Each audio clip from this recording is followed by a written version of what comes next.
Banerjee, core faculty for the College of Health Sciences and Public Policy at Walden University.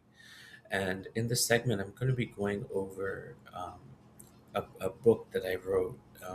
Today happens to be International Book Day, and so I wanted to um, present one of the 8 books that I have written a number of years ago. So today I'll be talking about Stigma, the Untold Story, and I wanted to kind of skim over what my preface was that Dr. Peter Anderson uh, so graciously wrote for me. So stigma is everywhere. Stigma happens to me. Any sort of medical condition, a lot of mental health is stigma, has stigma around it. Even people that are obese, there's stigma around them as well. And a lot of times doctors um, give the impression that this is a personal choice, when in fact it's more of a, like obesity is more of a community level trait as well. So let me go ahead and get started here. I put a picture at the beginning because I wanted to say that people that have wings might look different, and even the fact that anybody looks different makes them stigmatized. So the self versus the other. So people in the self group look at the other as rejects, and so that's why stigma happens. Dr. Anderson in the preface writes of my book that social stigma has been pervasive and destructive force throughout human history. It's used to oppress and marginalize individuals and entire groups based on their race, gender, sexuality, religion, and many other characteristics. So, for instance, the Native Americans in the United States, they had different cultures, different languages, and because they didn't fit into the majority that spoke English or had a certain culture, they were ostracized, marginalized, and eventually exterminated throughout the years.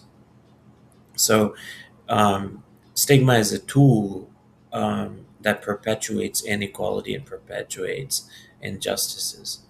And it still exists today in many efforts. So, this is a book that sheds light on this critical issue. And it's because it's kind of under the rug, I called it the Untold Story Stigma. Um, so, he goes on to say that the author has renowned expertise in the fields of medicine, psychology, and public health, and that draws on the latest research and theories. So the book also provides practical strategies for overcoming prejudice and discrimination.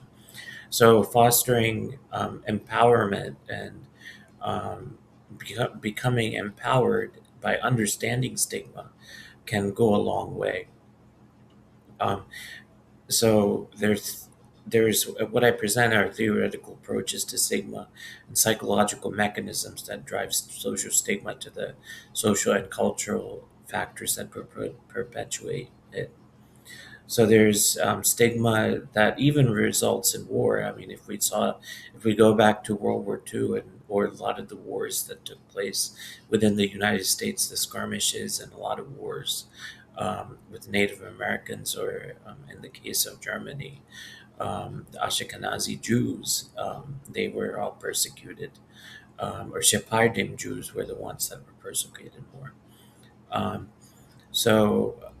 race-based, gender-based, class-based, and sexual orientation-based stigma.